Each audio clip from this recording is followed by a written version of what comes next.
Bumili kayo, sabi ko, itong brand na bilhin nyo, Tatars ka with pickled cucumber.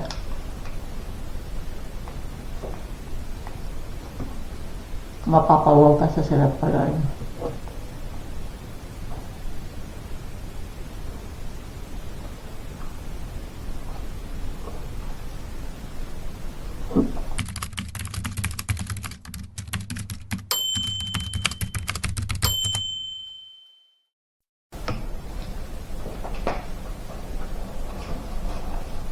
Morning. Magkape tayo.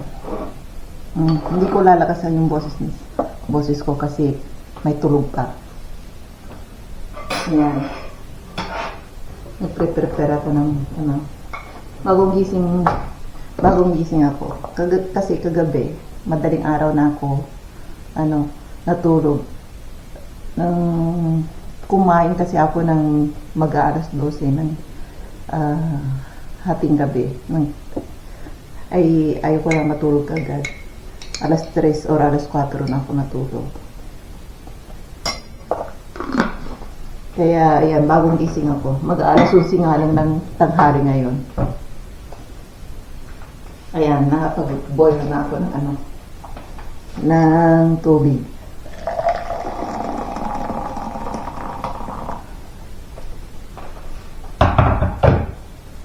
May lalabas ako para ano ba yan? Para lagyan ko na mag-grocery ulit ako mamaya. Araw-araw ako nag-grocery ito. Hindi ako masyadong nag-i-stock. Malapit lang kasi ang bahay namin. Libre ang gasolina. Lakad lang. Kasi kung malayo yan, yung pag-grocery namin, mahal ang gasolina. Dati-dati malayo yung bahay namin.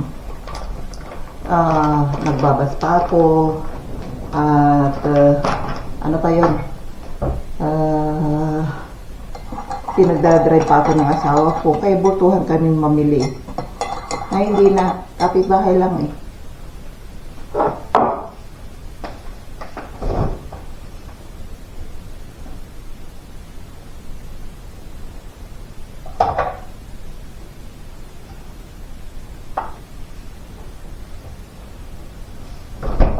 Masarap pala yung yung ba yun? Nasa yung gatas ko. Masarap pala yung yung may mayonnaise with ham. Masarap pala ang ganong kombinasyon. Ulitin ko ngayon. Yan. Ang tawag nila si tinapay na turolek. Parang pandesal style. Yan. Papalamanan ko ulit design.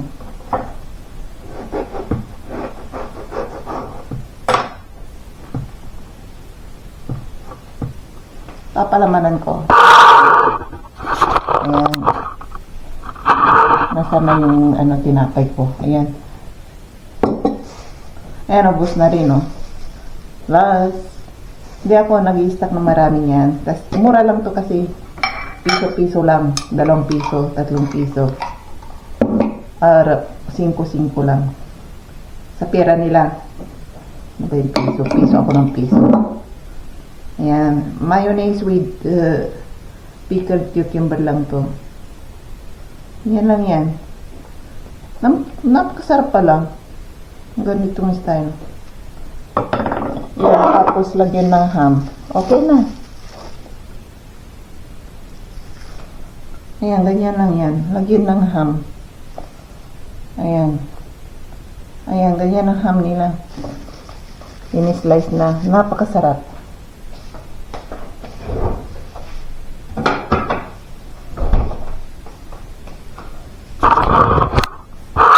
Ayan. Ayan, tignan nyo ulit ako. Tikman natin. Ang ginawa ko. Ayan. Inom muna ako ng mainit na kape. Kape. Ito yung baso ko tuwing umaga. sarap. Masarap. Ayan o, yun yung may mayonnaise. Pickled mayonnaise. Kapag bumili kayo, sabi ko, itong brand na bilhin nyo, tatars ka with pickled cucumber.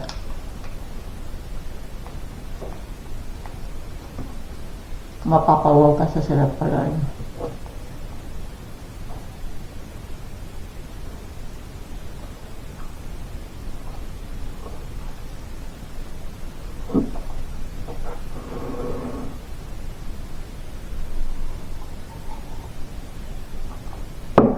Sarap.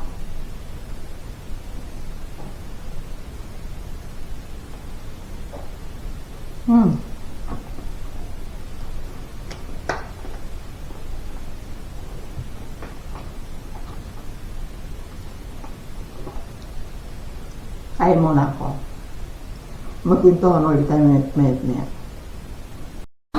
Kaya pupunta tayo at mag-grocery na naman. Ayan, tanghaling tapat. Pero dito sa kanila ay makulimlim. Oh. May usok ng sasakyan. Tara, tingnan niyo.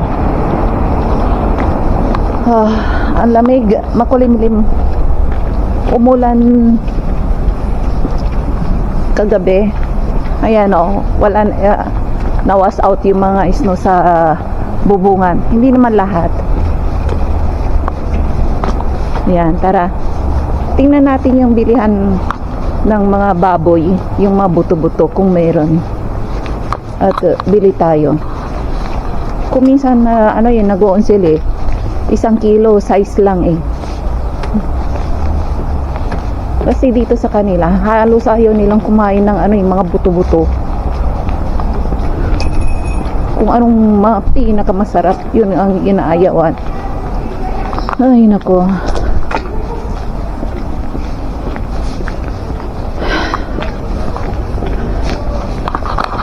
Ayan.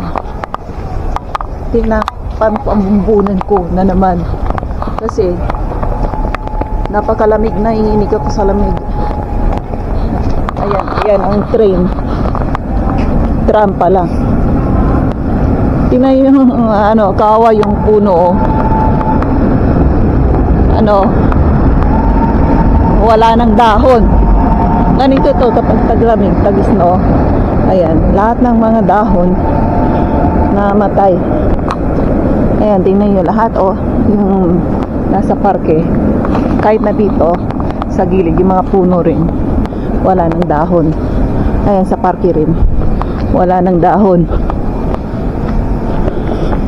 Pero tumutubo ulit yan pag tag-araw na ulit. Hindi pa yan patay. Hindi yan patay.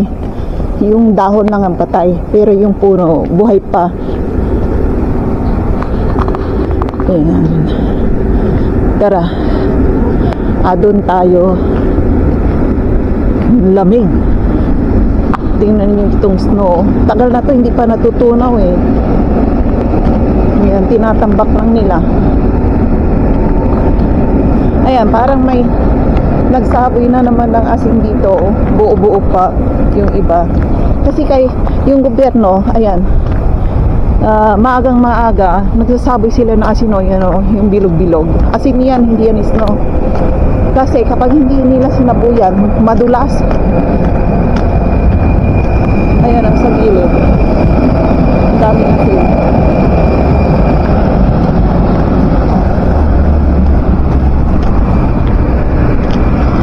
Ayan yung tagalinis ng snow. Yung traktor na yun. Bilis magpatakbo eh. Tara. Ayan may sinasaboy. May mga asin-asin pa.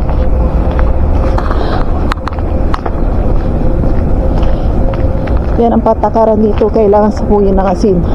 Yan sa gilid-gilid. Asin na mga yan. May sinaboy. Kailangan sabuyan nila to para hindi madulas. Yan yung tram station to eh. Indian. Anong oras na? Alauna. Alauna in punto. Tingnan niyo yung mga taxi rito. Yan ang mga taxi.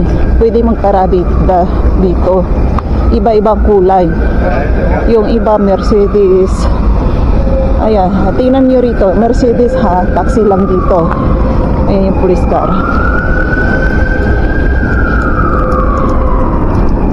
Kaya kung gusto niyo masubukan yung mamahaling Mercedes, taxi lang rito. Masusubukan niyo. Ayan. Regular day, ang daming tao. Biyernes pala to ngayon. Ayan, may nagtitinda rito.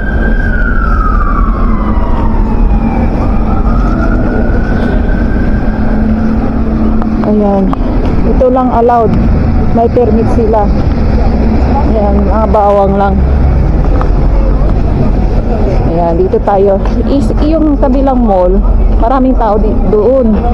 Diyan. Malaki yan. Ito, maliit lang to. Ayan. Dito tayo. Dati, ano to, halos walang tao dito. Ay, nung nagbukas yung bikirihan na to, biglang dumami ang customer. Ito, dinala niya mga customer dito. Kasi, halos walang mapapasok dito eh. Lahat na nang nagsasarado dito, ay lahat ng nag-o-open dito, nagsasarado. Ayan. Ayan yung bilihan na ano, ng mga murang karne. Mga 1 kilo na buto-buto minsan. Size, tingnan natin. Ayan, may restaurant dito. Ayan. Tingnan natin kung ano mga pagkain nila.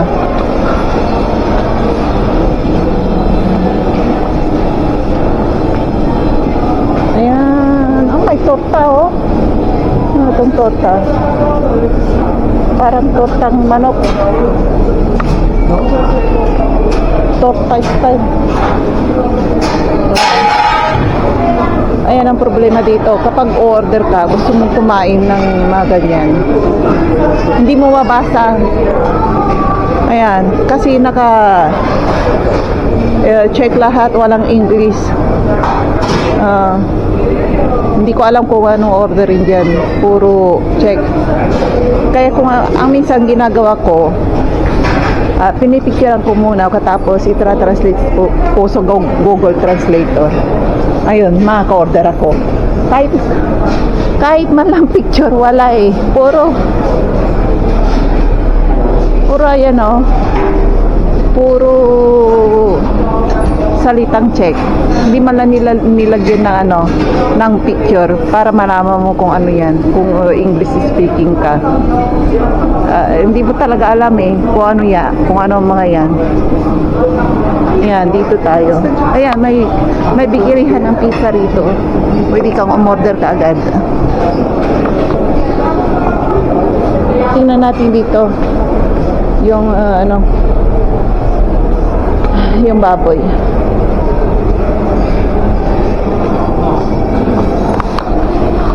Ayan. Oh, 39 per kilo yung buto-buto oh. Tingnan yung buto-buto oh. Malaman pa 39. Super.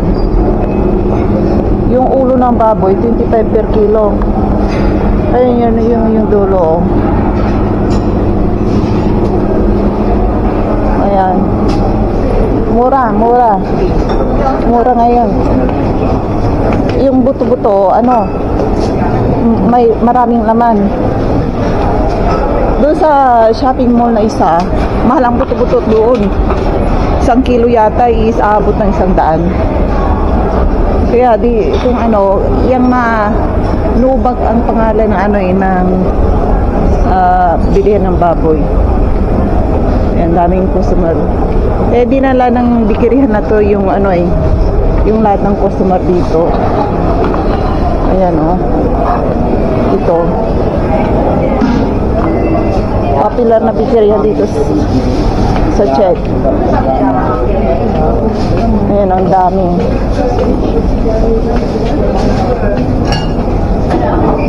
Ayan.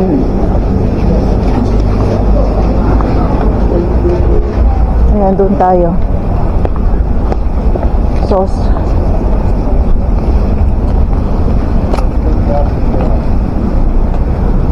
Ay, nako.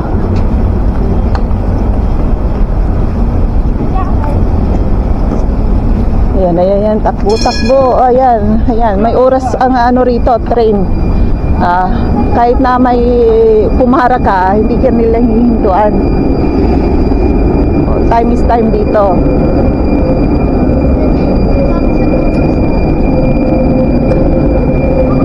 Ayan, gusto nilang sumakay, hindi na naabutan. Ayan, oh, dyan, dyan, dyan, dyan. Ay, doon tayo. Bili muna ako ng bigas. Dito sa malaking shopping mall. Kasi doon sa, yung pinasukan kong may baboy doon, walang groceryhan doon. Walang supermarket. Bili ala ng baboy.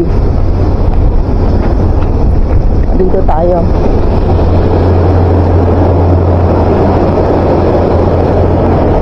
Ayan. Ayan, napakalamig. Ito, bago rin to. Ang daming rin customer. Yung mga salami. Yan, diyan kayo bumili.